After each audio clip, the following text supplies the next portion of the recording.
بسم اللہ الرحمن الرحیم۔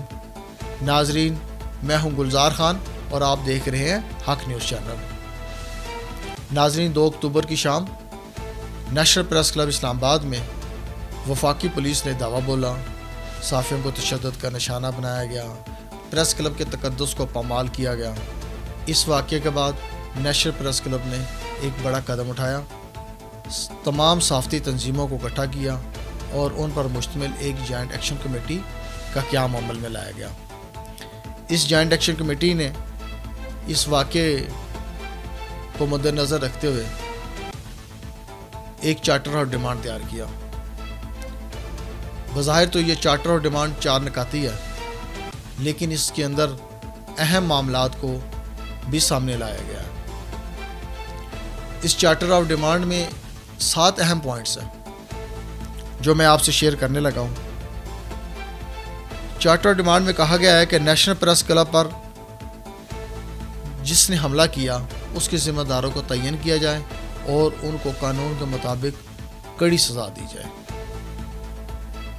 چارٹر آف ڈیمانڈ میں یہ بھی مطالبہ کیا گیا ہے کہ وفاقی وزیر داخلہ،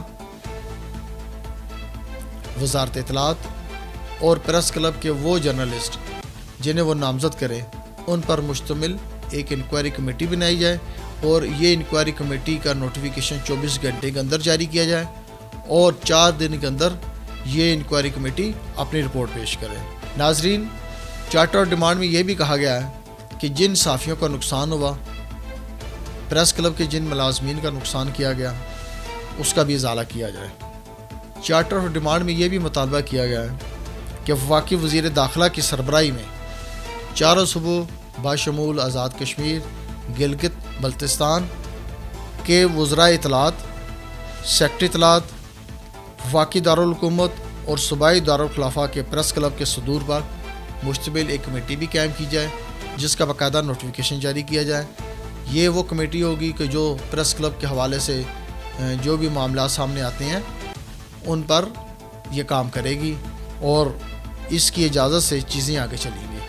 اس چارٹر آف ڈیمانڈ میں ایک اہم نقطہ بھی اٹھایا گیا ہے جو ملک بھر کے صحافی برادری کی ایک آواز ہے اور صحافیوں کے مطالبے پر protection of journalist and media professional act کو منظور کیا گیا۔ اس کے تحت کمیشن بننا تھا، وہ کمیشن مکمل نہیں ہو سکا، تو چارٹر آف ڈیمانڈ میں کہا گیا ہے کہ یہ کمیشن 2 ہفتے کے اندر مکمل کیا جائے اور اس ایکٹ کے تحت جو TROs بنائے جائیں اس میں تمام پریس کلبز کو تحفظ فراہم کیا جائے۔ چارٹر آف ڈیمانڈ میں یہ بھی کہا گیا ہے کہ قومی اسمبلی اور سینٹ متفقہ طور پر قراردادیں منظور کریں۔ ان قراردادوں میں پریس کلبز و یونین کے تقدس اور اراکین کی حفاظت کی ضمانت دی جائے۔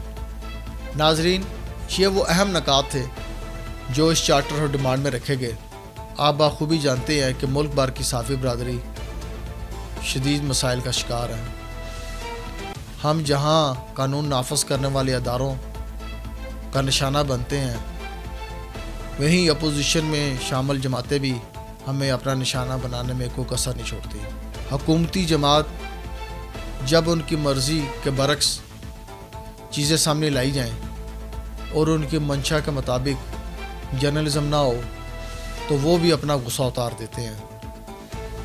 نیشنل پریس کلب کے پریزیڈنٹ اظہر جتوئی، PFUJ کے پریزیڈنٹ محترم افضل بٹ صاحب، RIUJ کے پریزیڈنٹ محترم طارق علی ورک صاحب اور دیگر صحافتی تنظیمیں نیشنل پریس کلب کے پریزیڈنٹ اظہر جتوئی صاحب کی جانب سے قائم جوائنٹ ایکشن کمیٹی نے حقیقی معنوں میں بہت بڑا کام کیا ہے۔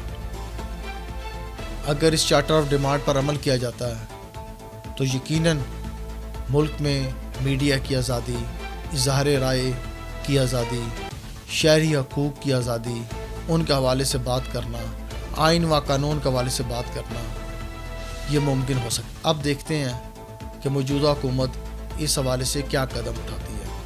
اگرچہ نیشنل پریس کلب کے پریزیڈنٹ اظہر جتوئی صاحب کی قیادت میں ملنے والے وفد سے وزیر مملکت برائے داخلہ طلال احمد چودھری نے یقین دلایا ہے کہ صحافیوں کے حقوق کا خیال رکھا جائے گا، پریس کلبز کے تقدس کو پامال نہیں ہونے دیا جائے گا، آزادی صحافت کو برقرار رکھا جائے گا، اظہار رائے پر کوئی پابندی نہیں ہوگی۔ آنے والے دنوں میں واضح ہو جائے گا کہ حکومت کے عہدیدار اپنے قول کے کتنے سچے اور پکے ہیں۔ ناظرین، ایک بات ہوتا ہے کہ نیشنل پریس کلب پر جو حملہ ہوا یہ آخری حملہ ہے۔ پریس کلبز ہماری ریڈ لائنز ہیں اور اس سے ہم کسی کو عبور نہیں کرنے دیں۔